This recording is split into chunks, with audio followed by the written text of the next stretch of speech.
Hoje nós iniciamos esta série chamada de Histórias de Amor, o que o nosso amor por Jesus pode fazer por nós. Surgiu essa ideia na minha mente esses dias atrás. Eu me pus a imaginar como que as pessoas que conviveram com Jesus e tiveram uma história de amor com Ele, como que essas pessoas... o que essa relação de amor com Jesus trouxe para essas pessoas? O que aconteceu com elas? O que o amor delas por Jesus capacitou elas a fazer? E a pergunta eu trago para nós, meus irmãos, trago para mim, para você. O que muda quando a gente encontra o amor do Mestre? O que muda quando nós percebemos que Ele nos ama e está presente em nossa vida? A pergunta é: que diferença faz esse amor de Jesus na nossa vida hoje? E como é que isso acontece e qual a diferença que ele faz? Essa é a ideia dessa série de mensagens. E hoje eu quero começar essa série com uma mensagem, uma história contada por Jesus, uma história de amor contada por Jesus que, na minha opinião, é a mais dramática das histórias de amor das Escrituras, é a mais forte, porque ela mostra toda a resiliência, toda a força do amor de Deus por nós, toda a intensidade desse amor de Deus por nós, que é a história de um pai e seus dois filhos. Você já deve ter ouvido essa história. Eu sei que visitar um texto conhecido é um grande desafio, e eu sei que eu estou debaixo desse desafio hoje, tá bom? Apesar das minhas limitações físicas, que os irmãos sabem que tenho vivido. Mas eu convido você ao texto de Lucas, capítulo 15. Nós vamos ler do verso 11 até o verso 20 apenas. Aliás, eu vou convidar o nosso irmão Edson. Por favor, Edson, vem aqui à frente fazer a leitura para nós desse texto. Assim diz a palavra do Senhor. Jesus continuou. Um homem tinha 2 filhos. O mais novo disse a seu pai: Pai, quero a minha parte da herança. Assim, ele repartiu sua propriedade entre eles. Não muito tempo depois, o filho mais novo reuniu tudo o que tinha e foi para uma região distante. E lá desperdiçou seus bens vivendo irresponsavelmente. Depois de ter gasto tudo, houve grande fome em toda aquela região, e ele começou a passar necessidade. Por isso, foi empregar-se com um dos cidadãos daquela região, que o mandou para o seu campo a fim de cuidar de porcos. Ele desejava encher o estômago com as vagens da alfarrobeira que os porcos comiam, mas ninguém lhe dava nada. Caindo em si, ele disse: Quantos empregados do meu pai têm comida de sobra, e eu aqui, morrendo de fome? Eu me porei a caminho e voltarei para o meu pai e lhe direi: Pai, pequei contra o céu e contra ti. Não sou mais digno do seu amor, de ser chamado teu filho. Trata-me como um dos teus empregados. A seguir, levantou-se e foi para seu pai.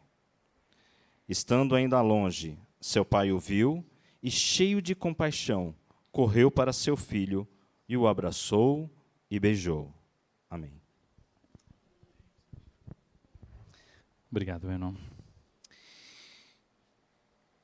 Vale perceber que essa história de amor é contada por Jesus a 2 grupos de pessoas totalmente distintas nesse momento. Se você olhar lá no versículo 1 do capítulo 15, você vai ver que todos os publicanos e pecadores estavam reunidos para ouvi-lo. Mas os fariseus e os mestres da lei o criticavam. Este homem recebe pecadores e come com eles. Havia 2 grupos de pessoas. É importante você notar isso, porque os publicanos e pecadores eram pessoas excluídas e marginalizadas, gente que sabia dos seus erros e das suas falhas de caráter, e a versão vai dizer, a tradução vai dizer que eles ouviam com atenção. Ou seja, os pecadores estavam ouvindo o que Jesus tinha para dizer, na intenção de aprender com o que ele estava dizendo. Mas havia um outro grupo sentado ali, o grupo dos fariseus e dos mestres da lei, que eram pessoas que possuíam a sua justiça própria, por assim dizer, e eles achavam que não precisavam ouvir a Jesus, queriam ouvi-lo mais para poder criticá-lo do que para aprender com ele.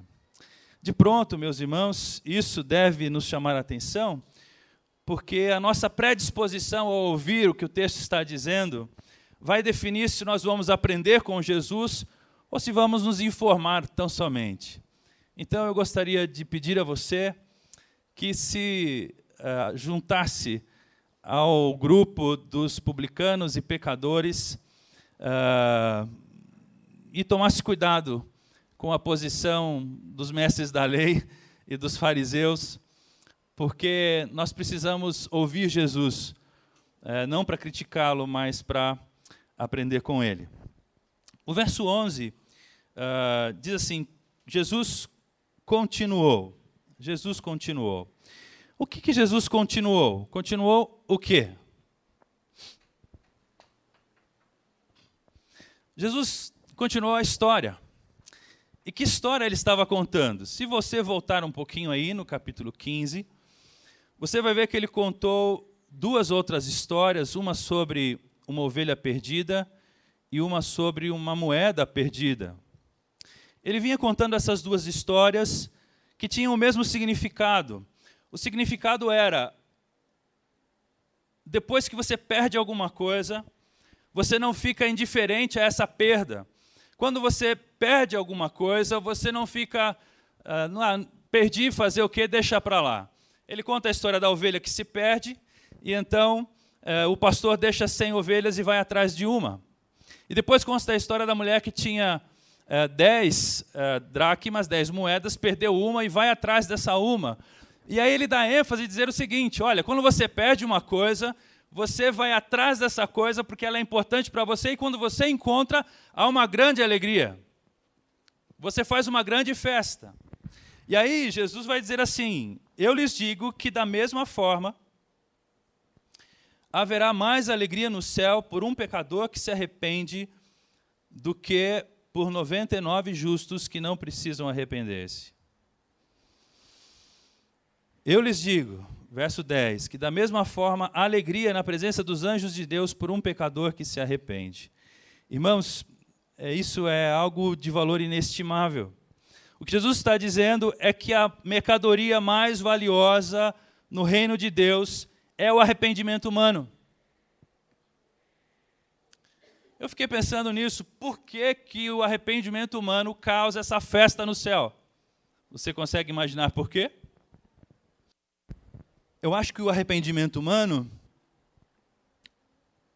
é a mercadoria mais valiosa no reino de Deus, porque o nosso arrependimento, ele é resultado do insistente amor de Deus na vida de um ser livre. Às vezes as pessoas pedem assim, pastor, ora para o meu marido mudar. Eu digo, irmã, eu oro para o seu marido mudar. Pastor, ora para o meu chefe mudar. Ora para que a minha esposa mude. Essa oração é uma oração que se deve fazer, porque toda oração é uma oração e é válida, não é? Se a oração não muda a situação, muda você. Agora, temos que lembrar que Deus decidiu não mudar uma coisa no universo. O que é?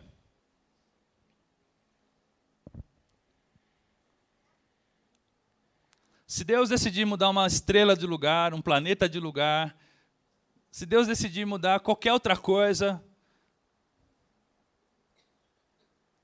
Agora, as Escrituras dizem que Deus nos fez imagem e semelhança dele. Isso implica o quê? Implica que eu e você temos uma vontade. E aí, Deus, eis que estou à porta e bato, e se você abrir o seu coração, então eu entrarei, cearei com você e vou mudar a sua realidade. O que Jesus está contando é assim, olha, tem 99 justos. Vamos dizer que aqui tivesse 99 pessoas, né? 99 pessoas justas. Legal, o céu olha para lá, para nós aqui e fala assim, nossa, olha pessoal, quanta gente boa reunida num domingo de manhã, olha esse aqui, olha aquela moça ali, olha aquele lá, olha que coisa jóia, que legal, que bacana. Bom, né, pessoal? Nossa, legal, o pessoal está reunido. Jóia. Agora o mesmo céu olha para nós e diz assim, nossa, tem um pecador que entrou na igreja hoje. Ele ouviu a voz de Deus, ele se arrependeu dos seus pecados e está caminhando de volta, pessoal. Prepara, prepara porque isso é uma coisa fantástica. E aí isso é uma grande notícia. Isso é um grande motivo. A reação no céu é totalmente diferente, é muito mais intensa. Por quê? E é isso que Jesus está dizendo. Porque um pecador que se arrepende é algo de valor inestimável. Assim como quando você encontra uma ovelha perdida e você deixou as 99, ou você encontra uma dracma e você deixou essa dracma, as outras dracmas guardadas e procurou essa na sua casa. E agora Jesus então continua contando a história de um homem que tinha 2 filhos e perdeu um. Veja a proporção, 99, 100 ovelhas, uma se perdeu, dá 1%, tá certo? 10 moedas, uma se perdeu, dá quanto? 10%. 2 filhos, um se perdeu, quanto dá? 50% de perda. E aí a gente então entra nessa terceira história, a história de um pai e seus 2 filhos. Essa história, meus irmãos, representa os 2 grupos que Jesus acabou de citar, o texto acaba de citar. Os publicanos e pecadores são os filhos que saíram de casa, esbanjaram a vida, e os fariseus e os mestres da lei são o filho mais velho que ficou em casa e que depois reclama para o pai, fala, o senhor não me deu nada, e esse seu filho aí, sem vergonha, o senhor deu tudo o que ele queria, ele volta agora e faz essa festa toda. Enfim, você conhece a história. Mas o que o texto tem para nos dizer, e eu quero olhar para o texto com os irmãos e pensar sobre boas razões ou razões para voltar. O verso 12 e o verso 13 diz assim, mas o mais novo disse ao seu pai, pai, quero a minha parte da herança. Assim ele repartiu sua propriedade entre eles.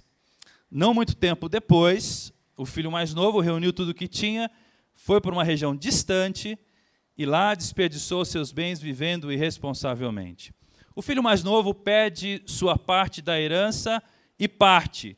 É simples assim. E eu me fiz uma pergunta, por que foi tão fácil assim?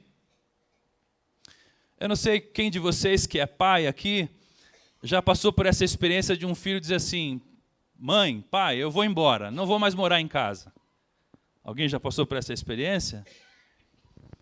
Não queira passar, é assustadora essa experiência. Mas é simples assim, o texto não dá detalhes. O texto podia dar detalhes do tipo assim, algum tempo depois, ou poderia ser um versículo apenas, o pai trabalhou com esse filho, mostrando a ele o caminho, mas mesmo assim o filho não quis. E então o filho partiu. Entende isso que eu quero dizer? O texto é muito, muito objetivo. Foi assim, quero partir, me dê a minha herança, simplesmente parte. E é assim, não há ameaças, não há sermões, não há predições catastróficas, você vai se dar mal na vida, menino, se você fizer isso, não há maldições ou chantagens para que o filho fique. Se você for embora, você nunca mais volta. Coisas assim, ameaças desse tipo. Que a gente faz, né? Assim, porque bate o desespero. Seria essa reação do pai dessa história, que é Deus, seria essa reação um gesto de amor? Eu penso que sim, meus irmãos. Eu penso que o amor não é amor quando não há liberdade. Esse moço já era maior de idade. Esse moço já devia conhecer o pai. Esse moço já devia ter condições de escolher. E o pai já tinha feito por ele tudo que podia fazer. Agora era a hora de confiar naquilo que tinha feito. Às vezes acontece, e eu quero dizer isso para os irmãos, com um baita pesar no meu coração nessa manhã. Estamos aqui na igreja, numa convivência bacana, pacífica, amorosa, e de repente um jovem, uma jovem diz assim: pastor, não venho mais na igreja. E o que você faz? Ele dá as costas e vai embora. Um irmão, uma irmã, simplesmente assim: não venho mais, não sou mais crente, não quero mais. Como assim não quero mais? Você não vai dar nem tchau. Você não vai nem se despedir dos seus irmãos? Não. Um telefonema e um filho é arrancado de você. Um WhatsApp, uma mensagem. Troca o telefone e você não sabe mais nem onde ele está, nem onde ele anda, nem o que ele faz.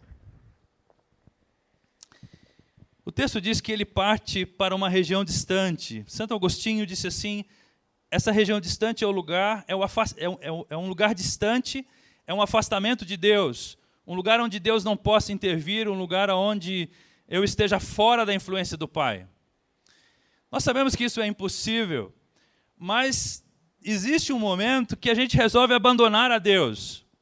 É certo que a gente não tem razão alguma para abandonar a Deus, mas em alguns momentos da vida, parece que surgem razões que nos parecem suficientemente reais para fazer isso, para abandonar a Deus, para partir, para ir embora.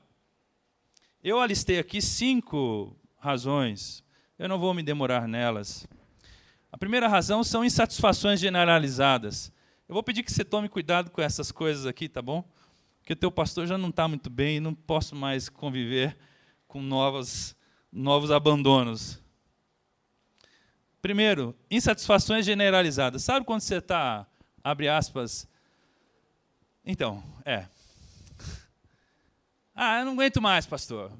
Já tentei de tudo, já fiz campanha, já orei, já fui em outra igreja, eu sou crente há tantos anos e as coisas não andam. Você está insatisfeito?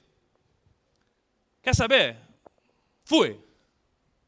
Tipo assim, chega, para mim chega, não dá mais. Esperar por esse Deus não dá, conviver com essa realidade não dá, eu estou insatisfeito, resolvi ir embora. Essa pode ser uma razão para você partir e abandonar a Deus. A segunda razão pode ser alguns desejos reprimidos. Especialmente aqueles que nasceram dentro do Evangelho, tem esse papo aqui.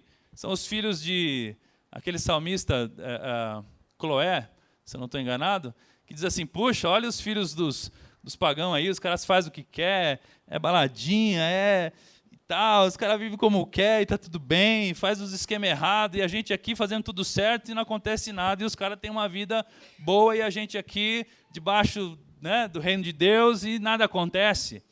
E aí você fica com aqueles desejos reprimidos na alma, chega um dia você fala: cansei, vou arrumar um amante, vou pisar na jaca, eu vou embora. E você parte, simplesmente você parte, porque você não vai mais dar conta, seu caráter não vai ser mais o mesmo. Você sabe que arrumar um amante é a mesma coisa que cuspir na face de Deus e deixar seus irmãos de lado. Você sabe que fazer caixa 2 é a mesma coisa que sujar seu nome na praça celestial. E você não quer ver mais Deus, e nem quem representa a Deus, e nem os seus irmãos que te levaram a Deus. É isso. Sofrimento. Eu sei que tem uma porção dos irmãos aqui. Eu vou usar essa palavra, desculpem, que já estão aqui, com sofrimento, né?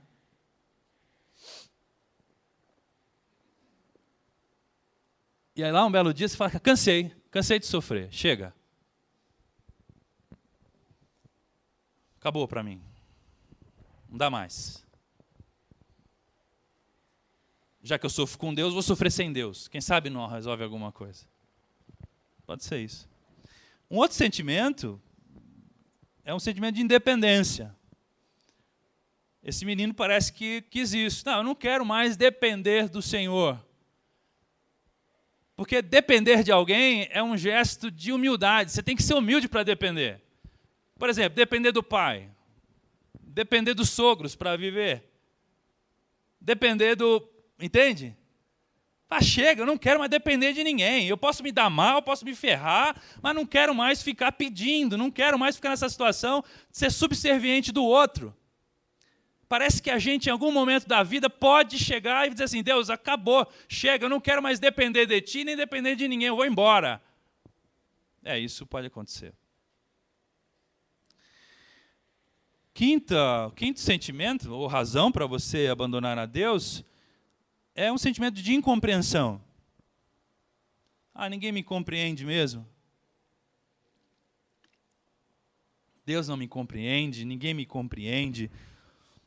Eu vivo sozinho mesmo, então, quer saber? Fui. Da minha parte, eu vou embora, eu vou viver sozinho.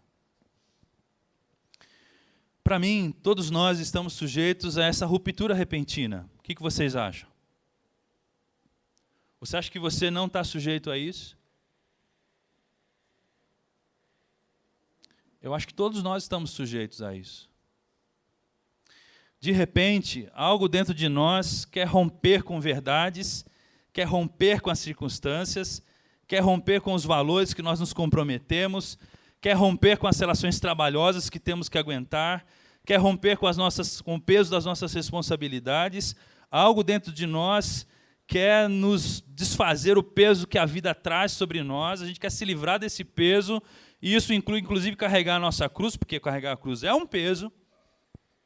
E aí a gente pensa assim, que num passe de mágica, tudo se resolve. A gente pensa assim, tipo no cinema, entendeu? Filme de cinema. Tomei uma decisão, e a coisa acontece. Então, eu acho que isso pode acontecer com qualquer um de nós. A gente alimenta uma expectativa de que há uma solução, abre aspas, mágica para a gente, para a vida da gente. Eu acho que isso estava na cabeça desse menino e passa na nossa cabeça também, meus irmãos. O que vocês acham?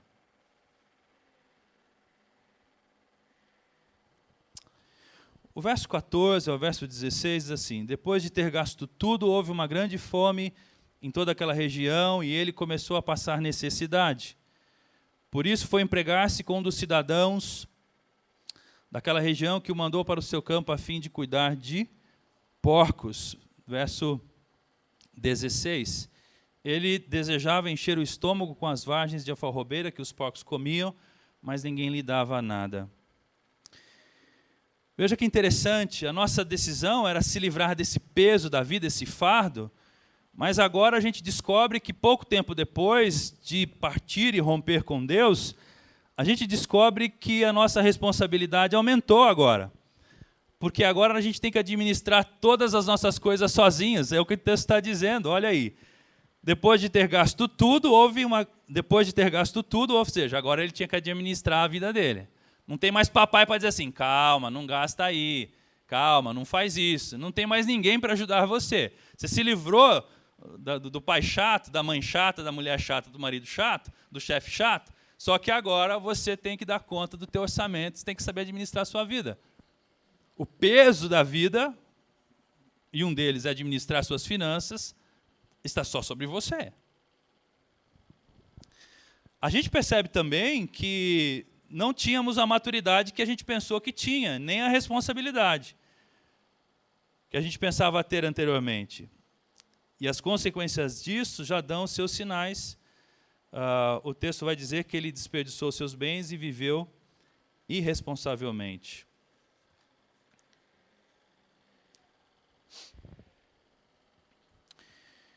Agora, e principalmente, a gente descobre que o peso das circunstâncias da vida continua a ser cobrado de nós e que foi inútil fugir. Essas insatisfações tomaram outras formas. Os desejos reprimidos se concretizaram em grandes tragédias.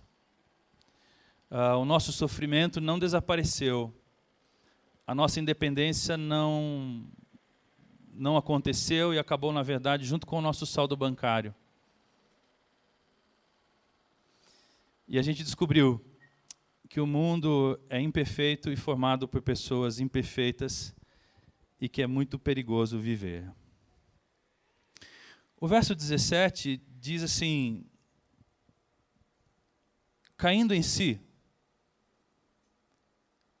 ele disse: quantos empregados de meu pai têm comida de sobra e eu aqui morrendo de fome? Sabe de uma coisa? Às vezes a gente pensa assim: o que faz alguém cair em si são as consequências da vida que essa pessoa leva, não é? Pensa assim, seu filho resolveu se drogar. E aí ele droga uma vez, 2 por semana e tal. Daqui a pouco ele viciou. E já faz 15 anos que ele está nessa vida. Você socorre, ele se droga. Você socorre, ele se droga.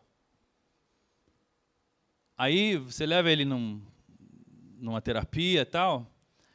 E a gente chega à seguinte conclusão: olha,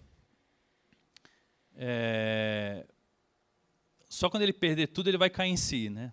A gente não fala isso? Que esse tipo de gente, quando chega no fundo do poço, aí acorda, não é isso? O fundo do poço.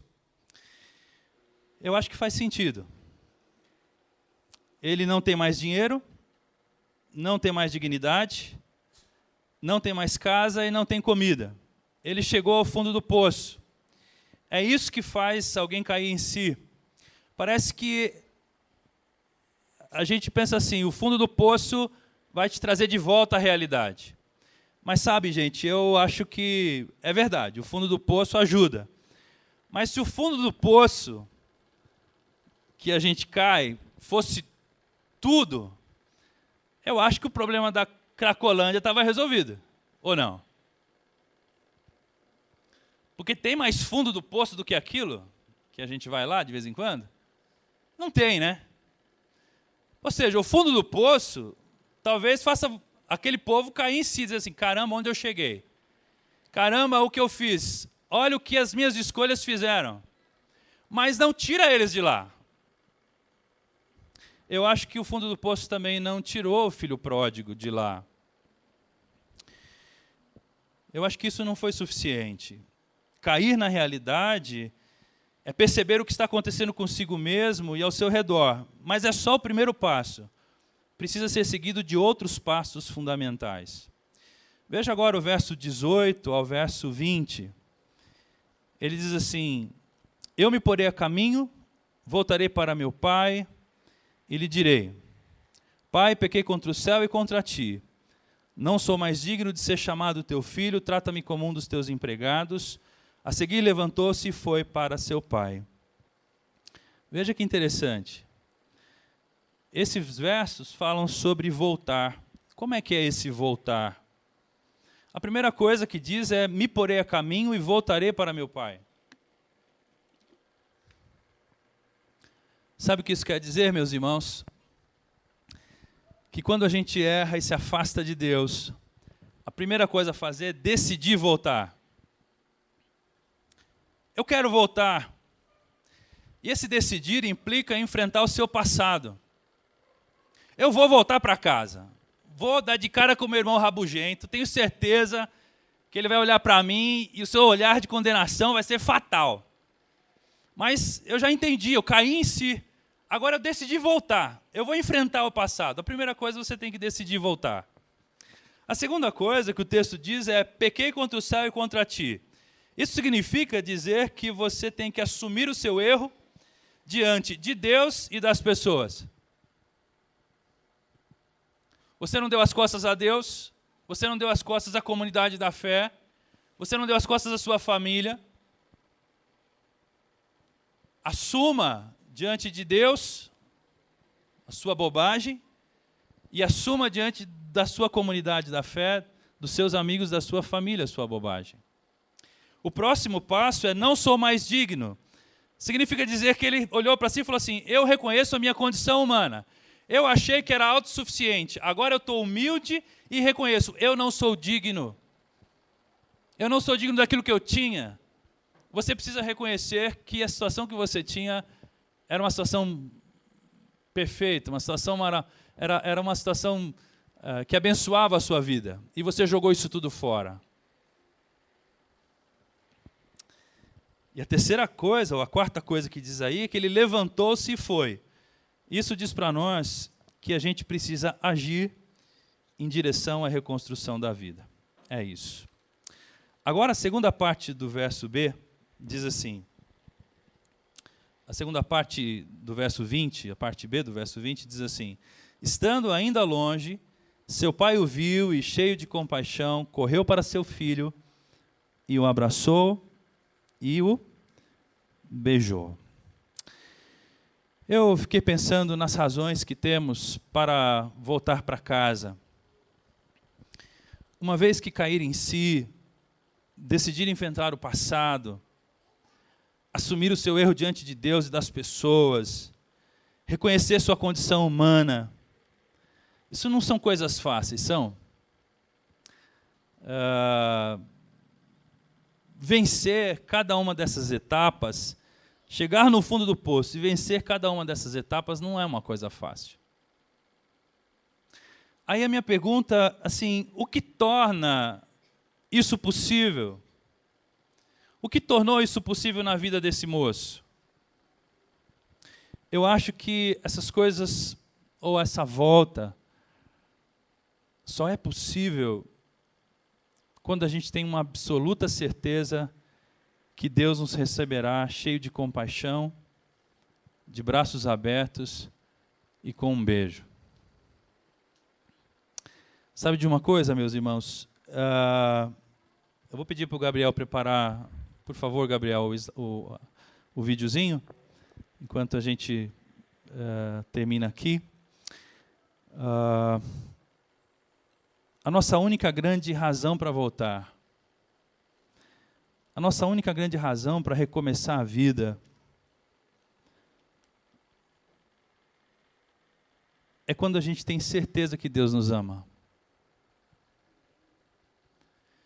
Se você não tiver certeza que Deus ama você, você desiste de você. Aquele moço deu as costas a Deus. E ele olhou para si e falou assim, caramba, eu não mereço mais ser chamado filho dele. Olha a minha situação, olha o que eu fiz, olha o que eu arranjei. Nossa. Mas aí ele lembrou, não, meu pai está me esperando em casa. Eu posso desistir de mim, mas meu pai não desistiu de mim nunca. E o texto deixa claro que ele, voltando para casa, ao longe o pai vê. E não tem conversa nenhuma. Tem um abraço e tem um beijo cheios de compaixão. Eu queria convidar você, pode apagar as luzes, Eli, por favor, para ouvir comigo uma canção e um videozinho para a gente terminar.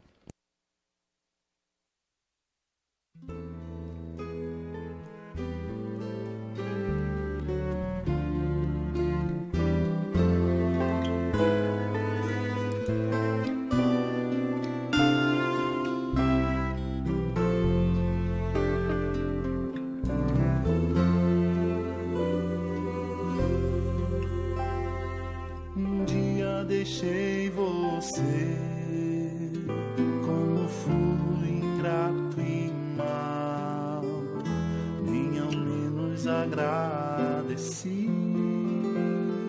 seu amor, o seu carinho.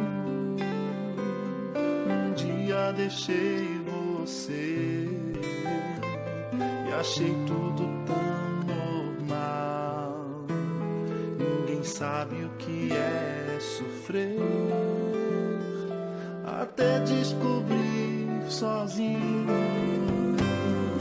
Longe de casa, dura pouco a ilusão. Longe de casa, adoece o coração. E não há ninguém por perto. Longe de casa é um deserto.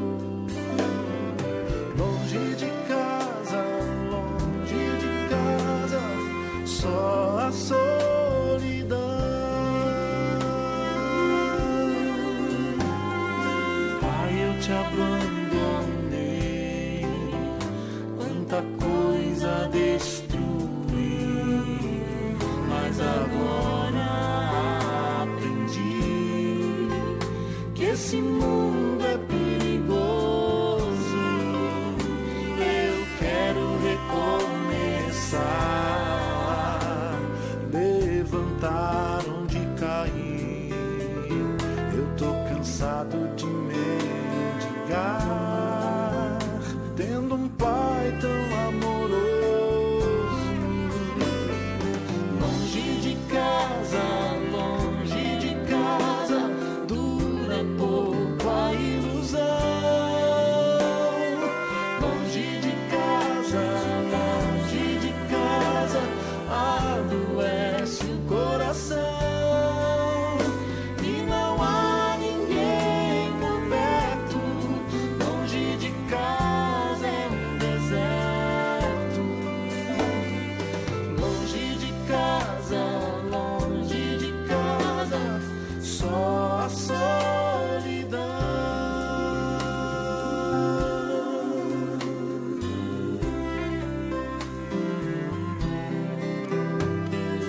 Longe de casa, dura pouco a ilusão. Longe de casa, adoece o coração. E não há ninguém por perto. Longe de casa é um deserto. Longe de casa, só a solidão.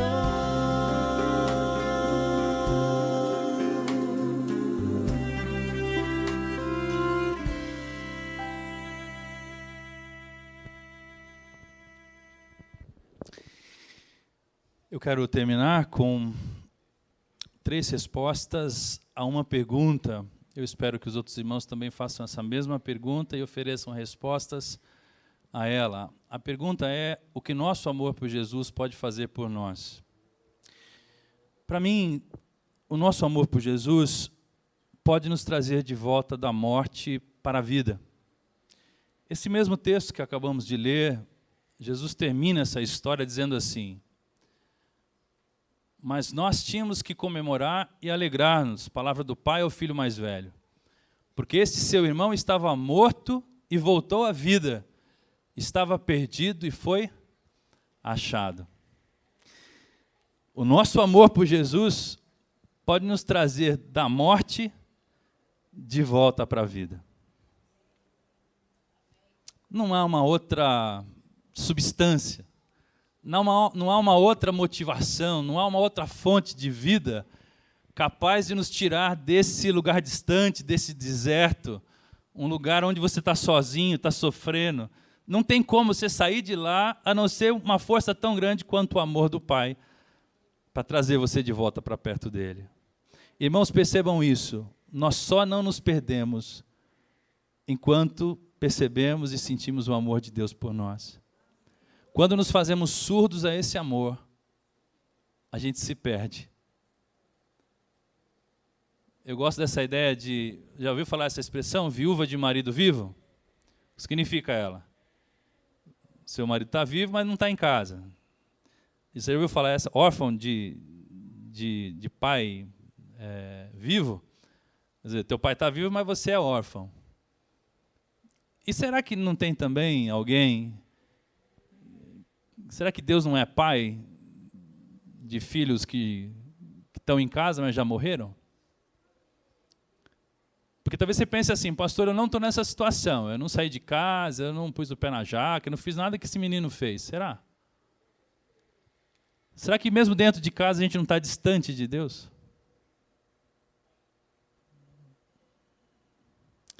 A segunda coisa que esse texto, a segunda resposta a essa pergunta, o que o nosso amor por Jesus pode fazer por nós, é que o amor de Jesus é essa força, é o que nos dá força para a gente vencer o caminho de volta.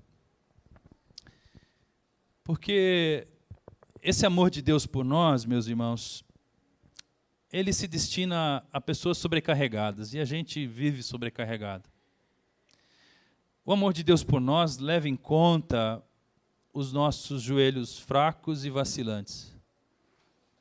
Deus leva em conta o nosso orgulho e as nossas instabilidades. Esse amor é capaz de permanecer estável, real, disponível, apesar dos nossos pecados e das nossas falhas hereditárias. Alguns de nós cultivam falhas de produção, já vieram com erro de fábrica, entende isso? Defeito de fábrica. O amor de Jesus se destina, meus irmãos, a gente que desapontou a Deus ou que sente que a sua vida é um grande desapontamento a Deus. Se você pensa assim, Deus está desapontado comigo, pois é, o amor de Deus é para você, para gente como você. E por último, e eu termino aqui, já convidando os irmãos para cantarmos uma canção e irmos embora, o amor de Jesus é a única coisa que nos dá a oportunidade da gente recomeçar. Queria fazer uma pergunta para você. Você concorda que todos nós erramos, sim ou não? Então, vamos fazer uma votação aqui, porque esse sim aí ficou muito, como bons batistas que somos. Vamos votar. Os favoráveis de que todos nós erramos, levante uma de suas mãos. Ok, pode abaixar, Deus abençoe.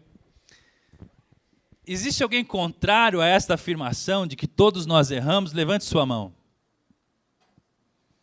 Porque se você levantar, acabou de errar. Então, tá certo. Ninguém levantou. Todos nós erramos. Todos deixamos o Pai para trás em algum momento da vida. E todos nós, em algum momento, precisamos recomeçar em alguma área da vida. Sabe o que o amor de Jesus pode fazer por nós? O amor de Jesus pode permitir que a gente recomece a viver. Deus não desistiu de nós. Deus não nos deixa. Talvez uma mãe possa esquecer de seu filho, como a gente leu lá em Isaías no começo da celebração. Mas eu nunca, ainda que esse absurdo aconteça, eu nunca me esquecerei de você. É isso. É isso o que o amor de Jesus pode fazer por nós.